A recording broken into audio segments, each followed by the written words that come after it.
Yo conozco a Atahualpa Yupanqui desde que soy chiquito, ¿no? Desde que tengo 7 u 8 años, cuando me compré mi primera guitarra y empecé a cantar folclore.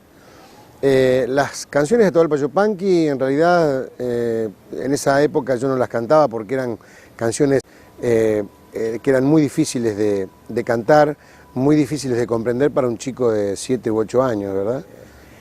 Pero siempre tuve conciencia de quién era Atahualpa Yupanqui, ¿no? Y que las letras eran letras que en ese momento no sabía definirlas, pero con el tiempo me di cuenta que eran contestatarias.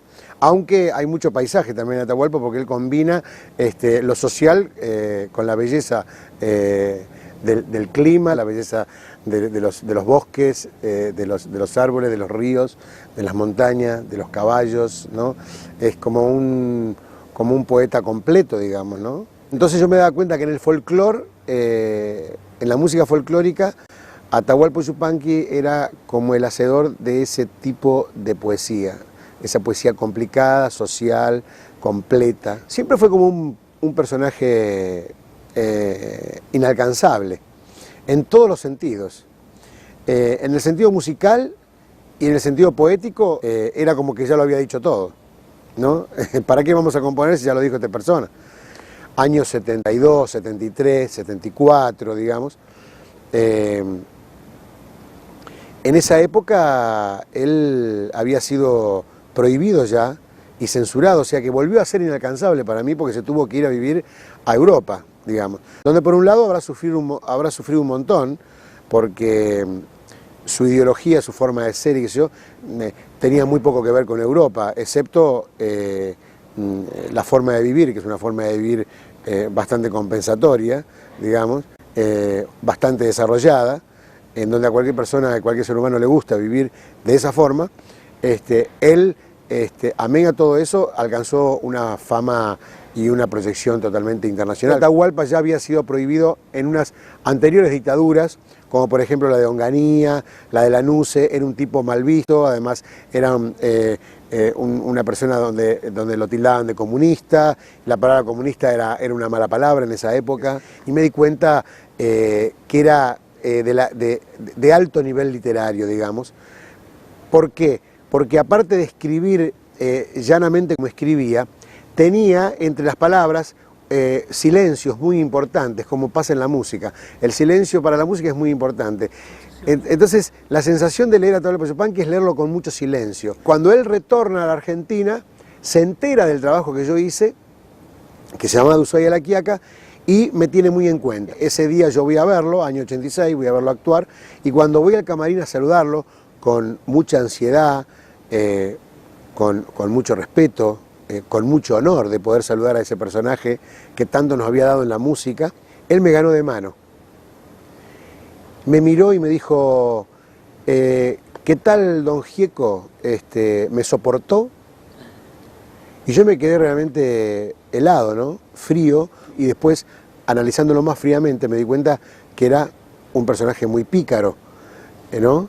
Es como que se adelantó a todo el saludo. Entonces yo voy y le digo, pero maestro, ¿cómo me dice eso? Me dice, no me digas maestro, me dice. Los maestros aprendemos mucho de los alumnos aprenden mucho de los maestros, somos todos iguales, todos estamos para aprender, y en realidad se aprenden cosas hasta el final de la muerte. Esa fue el primer contacto emotivo que tuve con Atahualpa Yupanqui. Ahora tenemos la televisión, la radio. Ahora nos traen una noticia rápidamente, lo que está pasando en Oriente, lo que está pasando en todo el mundo. Al segundo lo sabemos, al minuto lo sabemos. Lo que no sabemos es cuántos poetas escribieron un poema ayer y anteayer y el domingo antes de la tormenta, o el viernes después que anocheció. Ninguna revista, ningún diario nos dice, en Villa Dolores ha salido un poeta, en Buenos Aires, en Recife hay un nuevo poema de fulano. Fulana ha escrito este hermoso poema. Acá va, señores, enseñándonos cómo los argentinos pronuncian la poesía o la literatura a través de sus desvelos, de su impaciencia, de esa locura divina que los hace afirmarse en su continente. No tenemos sí la noticia de la guerra que viene, de la que se prepara, del discurso que viene, del que se prepara. Y lo otro, y lo de adentro.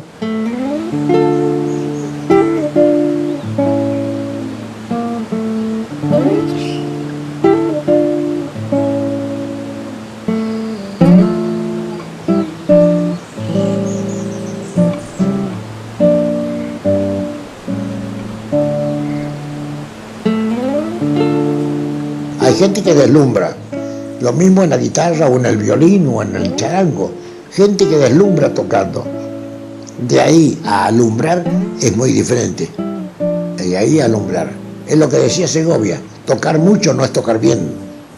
Fundamentalmente hay que tocar bien la guitarra o el piano, lo que sea, que hay que tocar bien, ¿no?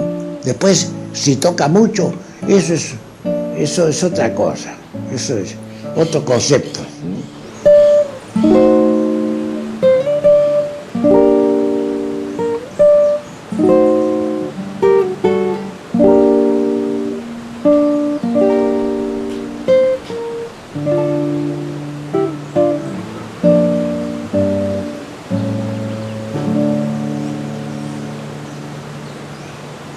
Las vidalas, los estilos, los paisanos que tocan la guitarra, algunos brillantemente, los de verdad, el paisano, el que tiene país adentro, con 2 o 3 deditos torpes, averiguándole, preguntándole cosas a la guitarra, por dónde andará el camino del consuelo o del buen recuerdo.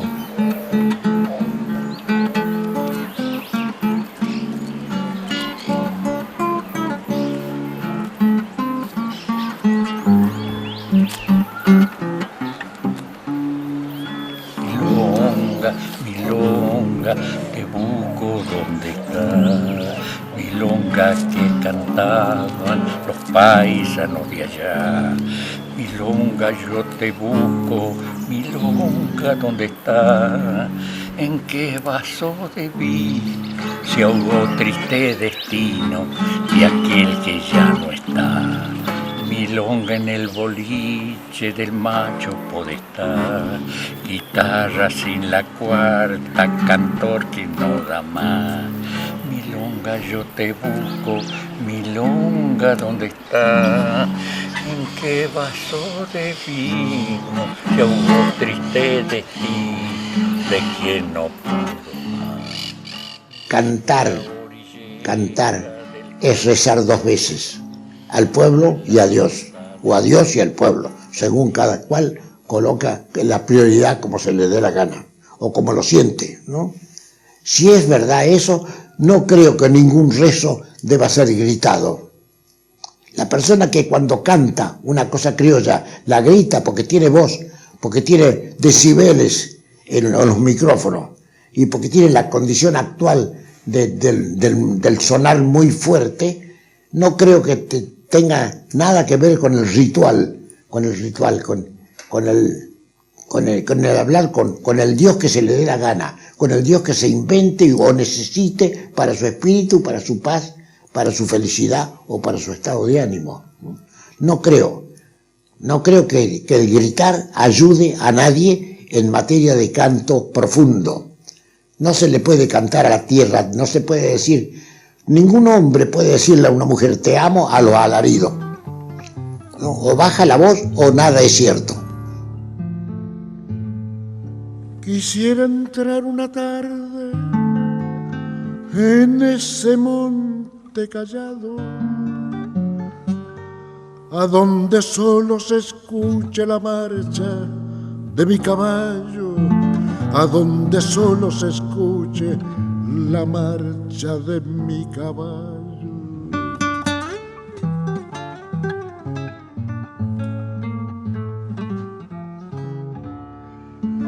Total, que le importa a nadie lo que yo vaya pensando, en las dichas que he vivido o en la pena que me aguanto, en las dichas que he vivido o en la pena que me aguanto.